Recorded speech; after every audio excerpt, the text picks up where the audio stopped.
मैं आपको जो अभी विशेष दिन है उसके लिए बताऊं, और वो है हमारी विजया एकादशी।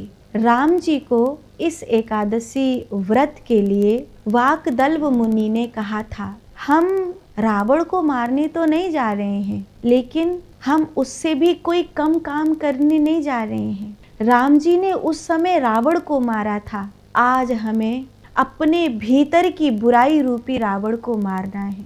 हमें इंद्रियों में उठने वाले विषय रूपी रावण को मारना है। एक होता है 10 रथ और एक होता है दशानन। 5 कर्मेंद्रियां हैं, 5 ज्ञानेंद्रियां हैं। 10 इंद्रियों पर जो आरूढ़ होकर के चलता है वो 10 रथ है, 10 इंद्रियों को जीतने वाला। और एक है दशानन, 10 इंद्रियों के भोगों को भोगने वाला, वो है दशानन। आसुरी प्रवृत्ति और दैवीय प्रवृत्ति। तो हमें अपने भीतर की आसुरी प्रवृत्ति का अंत करना है और दैवीय प्रवृत्ति का सृजन करना है। इसीलिए फाल्गुन मास के कृष्ण पक्ष की यह एकादशी विजया एकादशी के नाम से जानी जाती है, क्योंकि जिस समय राम जी वनवास काल में थे उस समय राम जी ने इस एकादशी का व्रत किया था।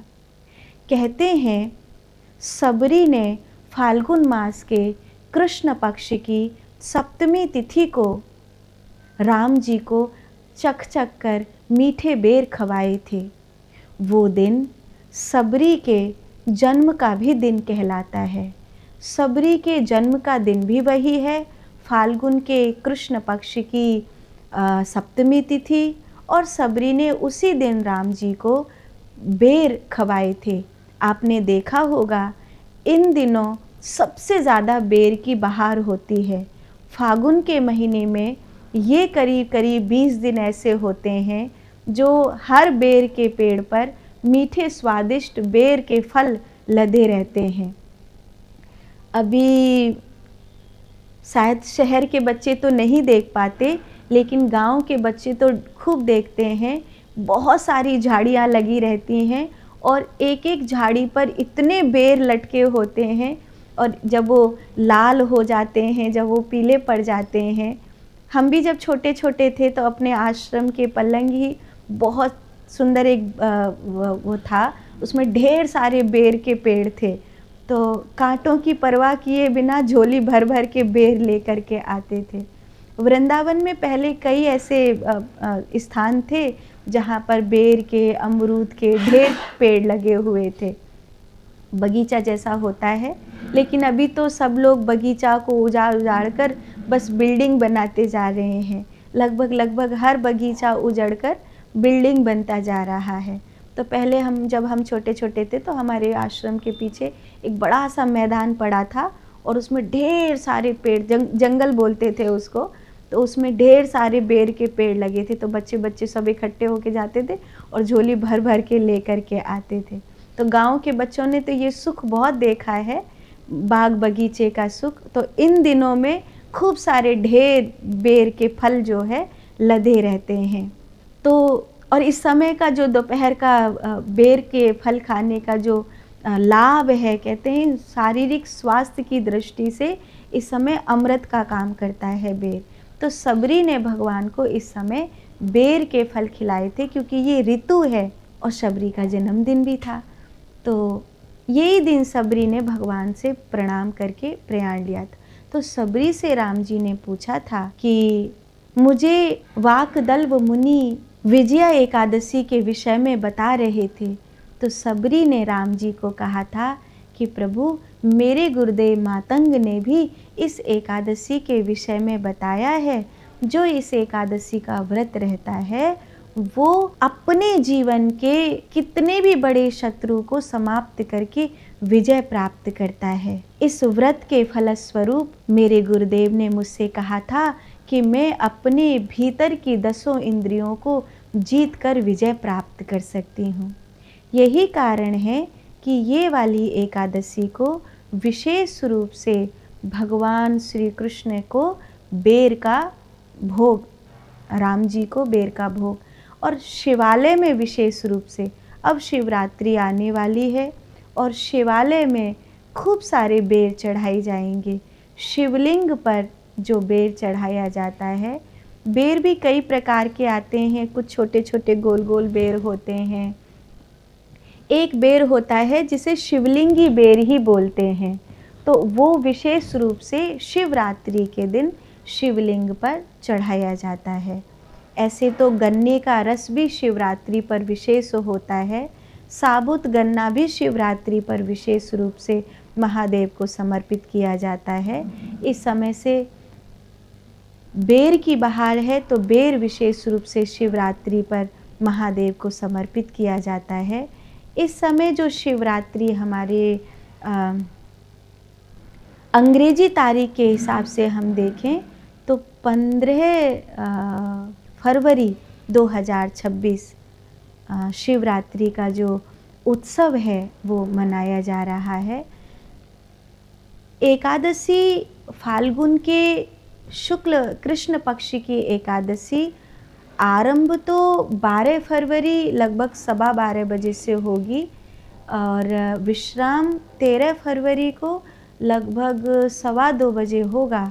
तो ऐसे में जो सभी लोग, चाहे वो वैष्णव हों, चाहे वो स्मार्त हों या और परंपरा के हों, वो सभी लोग 13 फरवरी को ही व्रत करेंगे। लेकिन जो एकादशी का नियम होता है, जैसे एकादशी को चावल नहीं खाते हैं, तो एकादशी को चावल नहीं खाना या एकादशी के जो नियम होते हैं उनका पालन 12 फरवरी से आरंभ कर देना चाहिए।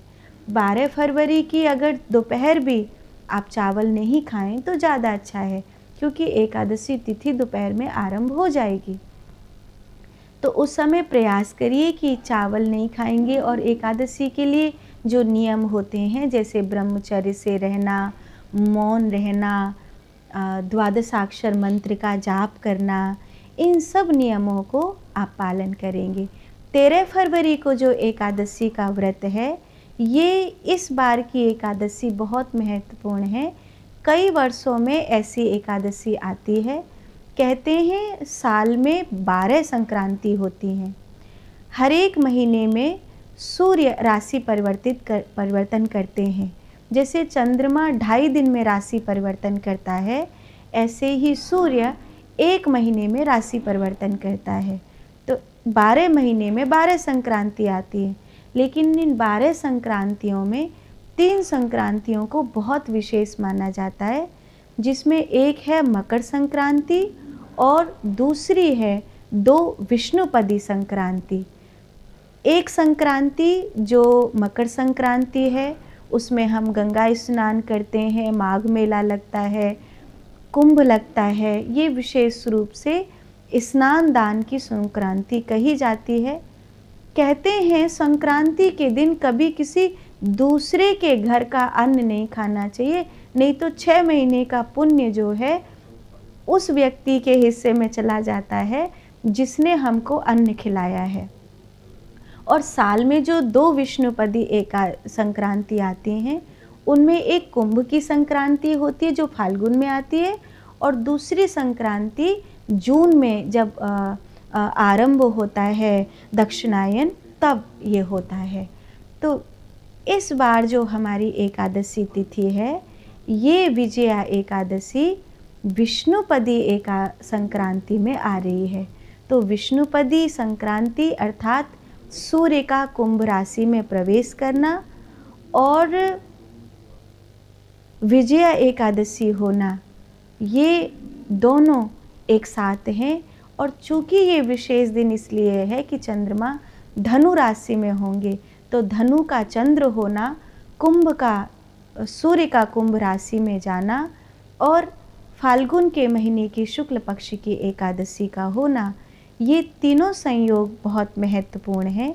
इसलिए कहते हैं कोई 1 लाख एकादशी व्रत करे और इतना जो जप करे, तो जो भाव प्रकट होता है वो इस एकादशी में मान्य होता है। एकादशी को जब संक्रांति में हो तो कुछ विशेष दान करने चाहिए। जैसे संतों के लिए कुछ दान करना चाहिए, आचार्य ब्राह्मणों के लिए कुछ दान कर सकते हैं, गौ माता के लिए कुछ दान कर सकते हैं, या फिर जल की कोई विशेष सेवा कर सकते हैं।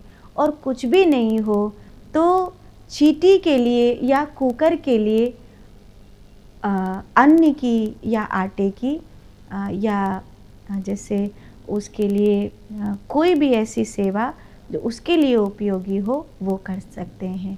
तो कहते हैं इन 5 सेवाओं से एकादशी का, चूँकि संक्रांति है इसलिए जल की सेवा महत्वपूर्ण होती है, विष्णुपदी है इसलिए विजया एकादशी है इसलिए संतों की, ब्राह्मणों की, गौ की या कुत्ते की या चींटी की सेवा से पितृ प्रसन्न होते हैं। जो अपनी सामर्थ्य में हो वो करना चाहिए।